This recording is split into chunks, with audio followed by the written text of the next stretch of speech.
We're live Yay. at 5. Correct.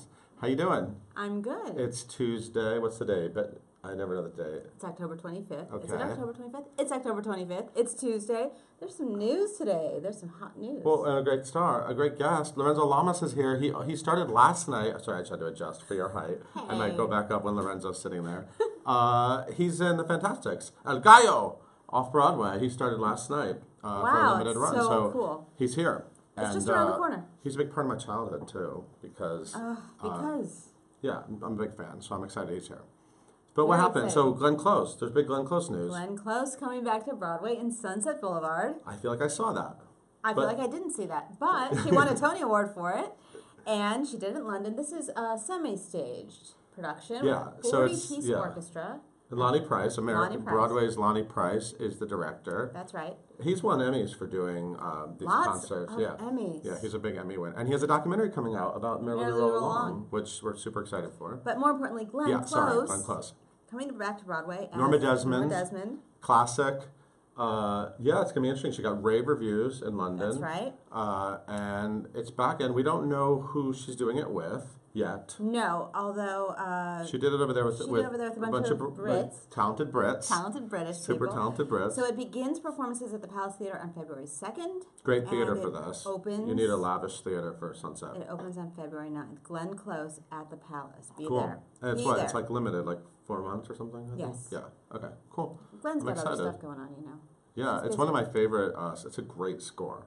It's a great score. So I'm very excited about that. Andrew Lloyd Webber. Oh, yeah. So now he'll have 4 shows. Running concurrently. Yeah. That's which Not his first time, actually. I told him it's in that. I said, I think this happened before. It has happened before. Yeah, but not for very long before. But yeah, so anyway, very exciting. Congratulations. And what else? It won Best Musical, right? Oh, yeah. And score and book. There were 2 musicals that year. It was not that wasn't great and not deserving, but the other musical was Smokey Joe's Cafe. So there were 2 choices. A musical review. Yeah, so, and Showboat was big that year, too. You have a lot, you know. Because Best Actress was 2 actresses. Glenn Close and who else? Rebecca Luker. Showboat. Anyway, yes, it's like a pop quiz being on this with Sorry. you. We also have a very adorable video of Kristen Chenoweth with you. Oh, yes. I went and saw. She was in rehearsal for My Love Letter to Broadway. And the opening, I'm assuming it was the opening number. It was adorable. She was like writing a love letter to Broadway. So good. So cute. She promised. She keeps on saying she's nervous. Don't be nervous, Cheno. Come on, please. I mean, come on. And she sang like 4 songs. She sang popular with new lyrics to Donald Trump. It was for Donald Trump, and she did a little impersonation of him. She did an impersonation of him halfway through, which is not in our video because it was secret. But I just told you. Anyway, so go see that. That's at the L'Enfantin Theater starting next week. Yes. Yeah. We have photos of Jake Gyllenhaal and folks from Sunday in the Park with George last night. George. Yeah. Feel free to sing along at City Center. It was like a big gala, I think, his first performance last night for City Center. That's right. So that's cool. He looked awesome, of course, because it's Jake Gyllenhaal. And isn't he getting great reviews? I think. So far, so good, right? Yeah. I mean, it's crazy. This guy, he's just taking over.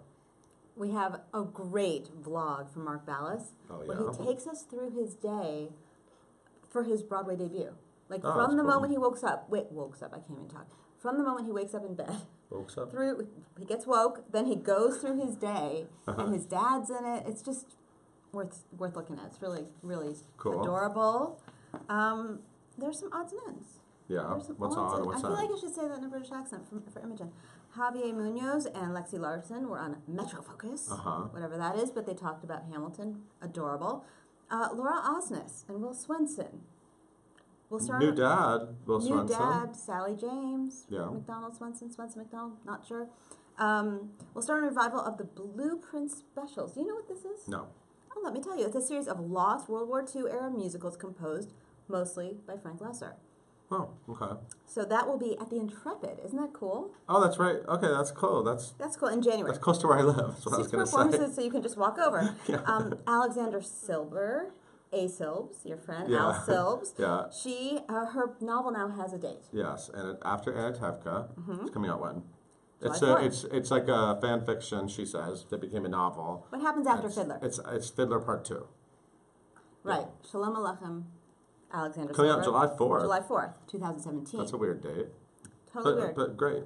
This is a little bit weird. Emma Rice, who's the artistic director of Shakespeare's Globe, is departing her post, even though she just started in April. It has to do with contemporary sound and lighting. Because she doesn't want electricity? No, she does. Oh, she does. She wants to, but Shakespeare has to be at Shakespeare's time? Agree, yeah. But if it was really like Shakespeare's time, it sounds like artistic differences. They'd be throwing rotten fruit at them if it was really like, right? No, like something is that a rotten? rumor? Is that really like happened? the Something Rotten poster? Yeah. Oh, right. That's in that. Yeah. That's where you got that from? What else? Okay. This is ridiculous, and I had to rewind it like 3 times. But the Gilmore Girls trailer is out, which is awesome. The new from Netflix version. Right. Sutton Foster and Christian Borle are in it. But if you blink, you'll miss them. And they're dressed as pilgrims or something. I don't know. Rewind it a few times. Well, they're like actors in a show. They're in a show. They're on stage. Right. Okay. Lorenzo Lamas is here. Yeah, you don't need anything else from me. Here. Bye, guys. Thank you. Ladies and gentlemen, please welcome Mr. Lorenzo Lamas. Studio audience, thank you for coming in. How you doing? I love the silent audience effect. Yeah, very authentic. How are you? Good to see you. Good to see you too. Nice to meet you. Thank you. Same here. So you're in the show. You're part of our theater community. I love this. In this legendary musical. Yeah. And I'm trying not to mess up. Did you? Last night was your first performance. Did you mess up? I did. You did. I did, but I don't think anybody noticed it. My mom said nobody noticed it. Okay, as long as. But an actor will always tell you that they messed up. And you've actually done this role before. Tell everyone about that. And right, you had a great director for that one, didn't you? Yeah, the guy that wrote the book and the lyrics, Tom Jones. He directed me in a production of the Fantasticks in Fort Worth at the Casa Mañana Theater, which used to be a theater in the round, and now it's kind of like 3/4. Okay. It still felt like everybody could see every seam in my Levi's. You're right. You're just up front, and that's what the stage here at the Snapple Center Theater is the same. Super small. Because the folks are just right. Yeah, they're right there. Right there. So you, as the narrator, you're actually talking to them. Do you like that? I do. Yeah. Yeah. So I just want to take it back for a minute, if you don't mind. Can we talk about this guy? Can we talk about this guy? Tom. Because a lot of people know this guy. How did I know? Tom Chisholm, right? Well, this is Broadway.com. Yeah. This guy was in a little movie. This is you. That is me. You. I look nothing like that. You may recognize this. Yeah, you were in Grease. Yep. You're Tom. You're that guy. I'm that guy. You're like the anti-Travolta. And yeah. I was a glorified extra in that movie. No, but you're very memorable. I'm like memorable extra. Yeah. Well, it's Tom. I mean, most of the extras in the movie were fairly memorable because they could dance and sing. Right. I can't dance. But it was a blast. Are you kidding me? I was 19 years old when I did that movie, and no one knew. I mean, we had a feeling it was going to be successful, but how do you know it's going to be like this huge, iconic motion picture that generations and generations and generations of people are still discovering? So yeah, and then you meet someone years later, and that's the first thing they want to talk about. So anyway, but I also want to talk about this. Okay. This is one of my favorite movies when I was a childhood. Great soundtrack. Body Rock. Yeah. Aren't you on the soundtrack? I was not. I was under contract to another label, so they couldn't put me on the soundtrack. So this is part of the big breakdancing. It was the last breakdance movie at the end of the breakdance era. Oh, so it was like the. So needless to say, there were probably 5 people that saw that movie. Oh, can I tell you though? But Michelle Nicastro was delightful. Ray Sharkey, who God rest his soul, was an amazing actor. Yeah. From Wise Guy and so many other shows. But it was for 10-year-olds in Connecticut. This was the coolest. Just for the costumes alone. This was the coolest thing. And you were in New York, and you were like breakdancing on the streets of New York. Chili D, man. You still have that shirt? You don't have that shirt. Some moves, yeah. That shirt should be in a museum somewhere. But actually, let's talk about this. Railroad. So look, this is right? Yes. This is your first. I'm doing a little show and tell here. Yeah, that's. You did The King and I. I did play The King. Is this your first sort of big musical? It was. At the Algonquin Theater, yeah. And we know her. That's Rachel DeBenedette. She was delightful. Broadway's Rachel DeBenedette. How was that? She followed me around with a butterfly net, just in case I fell on my ass. Did she help? She helped you out? I mean, theater people are the most amazingly supportive people. I've done probably half a dozen plays, musicals. So did you do them when you were a kid ever? I did not. I didn't do anything on stage until 2006. So what inspired that? To find a way to put food on the table. Yeah. Literally. And my mom has a very good friend, Michael Feinstein. Oh yeah. Who did Feinstein's at the Regency for years. Yeah. And we were at a dinner party, and after the dinner at Michael's, and after the dinner party, we retired to this room where there's a piano, and Michael got behind the piano, and Lorna Luft was there, and Michelle Lee was there, and everybody's kind of singing songs. Yeah. And I had just performed a song for a fundraising event. Okay. In Los Angeles. So what was that?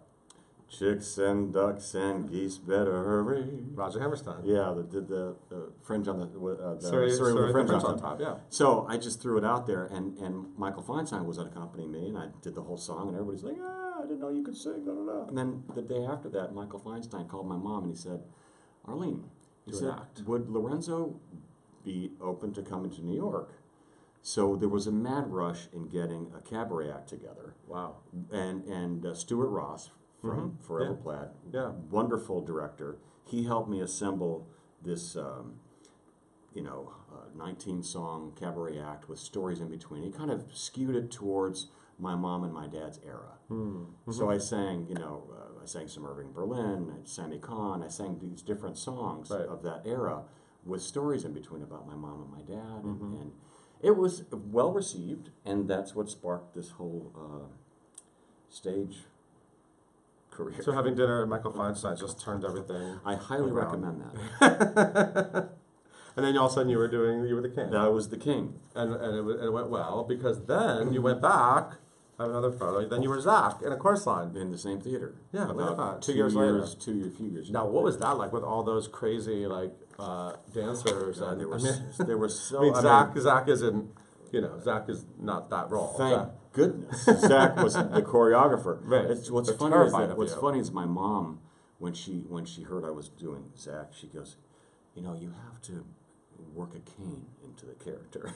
My mom was a very famous actress, Arlene Dahl, stage and screen. Yes. She was in Applause here on Broadway for 6 months. And your dad also. Dad, Fernando Lamas, great voice, very suave and debonair. But my mom wanted me to use that cane. And I think she was channeling like a Bob Fosse kind of thing. I said, but Mom, the character doesn't have a cane. The musical has been around for a while. It's like I'm not going to introduce a new prop in the character, right? But God love her. She's kind of into that, she's been into canes. Yeah, but I think it'd be fun. I like the ones that have the dagger hidden in there. You need those in New York, Yeah, you're just suave and debonair, and you have the cane and with the dagger in the back.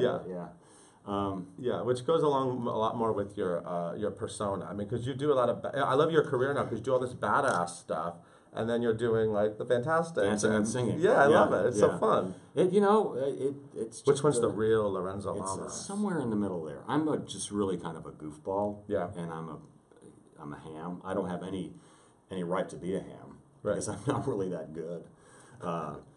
But I enjoy it. And I think when you're relating to the audience and they see you up there having fun, they're relaxed and they're having a good time, and so it's really fun. It's exciting. I have a wonderful cast, and what was it like meeting them and starting? I mean, how long did you rehearse? Like, what was the process? I flew in on last Saturday. Okay. So we had about 4 days to rehearse. But there was no rehearsal Friday. I think they rented the space to another company. But anyway, day off. Yeah, they do. They do that. That's well, you guys know. That's reality. Showbiz. It's like you have a stage and then you don't have a stage, and where's the reharsal space? It's okay. You could have come rehearse here. Yeah. I would have been fine with that. That would have been okay. If you ever need a rehearsal space, let me know. The stage is probably about the size of this. Yeah, actually. Yeah. I also love this photo I found online. This is terrifying. Yeah. What is happening here? This is another stage performance. This is Dracula. Dracula at Kane University. That's scary. Yeah. We did the original Dracula. Yeah, it's not a musical. It's not. You did a play, Dracula, the drama, and you bit people and did all that. Awesome. Still have a wig somewhere. So do you have? Do you do the Falcon Crest ladies come out to see? Falcon Crest is a big part of my childhood, by the way. Every Friday night, my mom and I watched Dallas Falcon Crest. That was like religion every Friday night. Falcon Crest was like Dallas with grapes. It was a soap opera. It was a great back in the '80s. A lot of you guys don't remember Falcon Crest or even probably Dallas. Sure, they actually, they remember because it was on TNT last year. Oh. But there were soap operas, like daytime soap operas, that were on prime time in the evenings, and they were crazy successful. Yeah, they were amazing. 9 seasons on that show. Yeah, I know. And I played this older woman, Jane Wyman, who's a brilliant actress. Amazing. You know, won an Academy Award for Johnny Belinda. What's the name of it? No, one of those I'm not old sure movies. this She was really good in it. She won an Academy Award. Yeah. So we were all the actors, not just me, this young, 21-year-old kid. Yeah. But I'm working with Susan Sullivan, David Selby, and Robert Fox. We're all theater trained actors. I know. And I'm in there mixing it up with these talented people, and it was a great learning experience for me. Yeah. Yeah. It was a great show. It was a really great show. It was a good show, well written. I enjoyed it. Yeah, thank you. Let's see. What are people asking? Well, we already talked about Grease, of course. Do you have any weird? Everyone has weird backstage funny moments. What's yours? That's kind of vague. I don't know. I think funny happened up at Maine at the Algonquin. What was it like being there? Oh. Like a summer theater, basically. It is, yeah. It's definitely summer. Very, very crowded audience. We were playing to full houses every day, and it was really scary. My first time on stage. I'm sure. A huge role. I mean, I'm trying to be, the Yul Brynner Siamese character, just nuts. But I have a funny story about meeting Olivia. I had such a huge crush on her because, like I said, Newton-John. Olivia Newton-John. Yes, okay. I was 19 years old when I did Grease, right? And just 2 years out of high school. Was your hair blonde, or you dyed it? No, when you got the role. That's another story. Okay. Yeah, I went in to read for one of the T-Birds, and Alan Carr, the producer of the movie, said, "You look too much like John, so we're going to dye your hair blonde. You're going to be the jock." I said, "Oh, cool." I dyed my hair green, to be in a Paramount movie, right? At that stage of my career, anyway. But one of the first couple days on the set, I was just in love with her. I mean, I would just stare like this, Let's look at this photo while you tell the story, because there you are, the two of you. No, look at this. This is how I would stare at her. That's the stare right there. It's like, that's what you're staring at. Oh my God, she's so beautiful. So I go to her trailer one morning, just to say good morning. Yeah. And I knock on the trailer, and her sister, Susan George, answers the trailer door. And I go, "Hi, is Olivia in the trailer?" She starts giggling. She goes, "Yes, Lorenzo." She's Australian.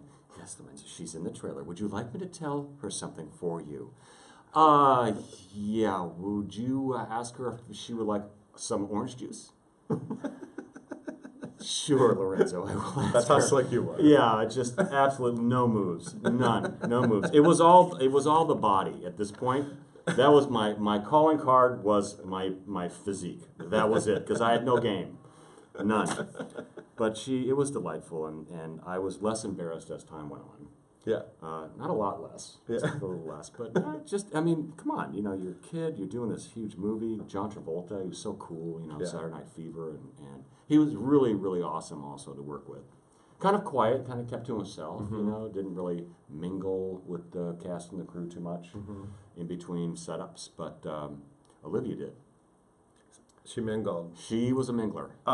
Stephanie wants to know, what do you do to prepare for your show, for the Fantasticks? Are you like a guy who just shows up and goes out and does it? Or? Oh no, I was a horrible student in school, and I have to prepare a long time. I had the book, the play from Fort Worth. So I dug through my file cabinet, I found the play, and I knew about 6 weeks prior to coming here that I was going to do it. So I was with that book, I took that thing everywhere. I was in Starbucks every morning. I was just really just learning the songs again, learning the character again, getting the lines down. You were in Starbucks, like singing the songs with your coffee, just quietly in the corner. I would read the script in the coffee shop, and then I would go in the car with the windows closed and the air conditioning, and I would sing the songs in the car. So people are singing this guy. I love it. And once in a while, I'd catch a look at somebody, and I'd wave. I was like, "Who is this crazy person?" Because I didn't even want to rehearse at home, because my daughter was home. I was a 17-year-old. And she's there, and I just don't. It's embarrassing. Yeah, I mean, I don't want to be singing in my house at the top of your voice, and have your daughter come out, "Dad, trying to do homework," So I just sang in my car. But there's a lot, I had to prepare. I Yeah. had to, so that when I got here with only 4 days of rehearsal, Yeah. I was somewhat, at least I knew what I was going to say. Yeah. And how I was going to sing. Right. And I started working on that voice a little bit because I hadn't sung in 6 years. Yeah. I've been flying helicopters for a living. Yeah. Yeah. So it's. You don't sing in the helicopter? You're not singing El Gallo and. I think it's scary enough for people, some of them that recognize me, and I'm flying a helicopter. They're like, wait, How do you? Where's book a our real helicopter pilot? ride? How do you book a helicopter ride with Lorenzo Lamas? You just call the company and say. I've never been in one. I'm terrified. Really? Yeah. No, they're actually fairly safe. Yeah. Machines. Yeah. I want to try that. I'm gonna book that ride. That ride. Okay, then final question. Alex wants to know. I want to know too. Would you like to do a Broadway show? Oh, of course. I would. Actually, love to Fantasticks is on Broadway. It's off Broadway. It's on Broadway and 50th. But it's on Broadway and 50th. Yes, Broadway that's and true. 50th, right around the corner. Yeah. But yeah, you're open to that. Yeah, very much. Cool. I would love to do Chicago. Oh. I auditioned for it several years ago, but Yeah. I just didn't have the chops Uh-huh. back then. This was prior to Feinstein's at the Regency and all that. Yeah. But That now, seems like a no-brainer. But now I think it would be a ball. Of course, you mean you want to play Billy Flynn? Yeah. My friend John O'Hurley Yeah. did the show, and he's coming in after me to do Fantastic. Oh, cool. Is that a scoop? John O'Hurley. I don't know, Dan. Did I just mess something up? No, it's a little all bit. right. Did I It's mess it up a exciting. little That's bit? great. Yeah, I think it's really bright for the production to occasionally bring in an actor as a stunt cast. It just works for other shows. Why not? Yeah. This is the longest running musical off Broadway, and It's an icon. we should keep it running. And that music's gorgeous. It is Nice gorgeous. to be It is in so, the music. never get tired of it. Yeah. Cool. Thank you. So you're there until what? November 13th? The 12th, Sunday. Okay. Sunday the 12th. Yeah. I have my information wrong. Thank you so much for being here. Thank you My for pleasure. humoring me and talking about Body Thanks Rock for humoring me. and everything. And thanks for taking such time and Yeah, look, we and have a good care color printer here. and getting all these. The Body Rock, really, that took the cake. The Body Rock. I did not think anybody remembered that movie. Telling you, 10-year-olds in Connecticut, major. Thank you so much, and thank you guys for watching. Go see the Fantasticks from now until the 12th, or you can go later. And it's always great, but this guy's in it right now. And Thank you. we'll see you tomorrow on Live at 5.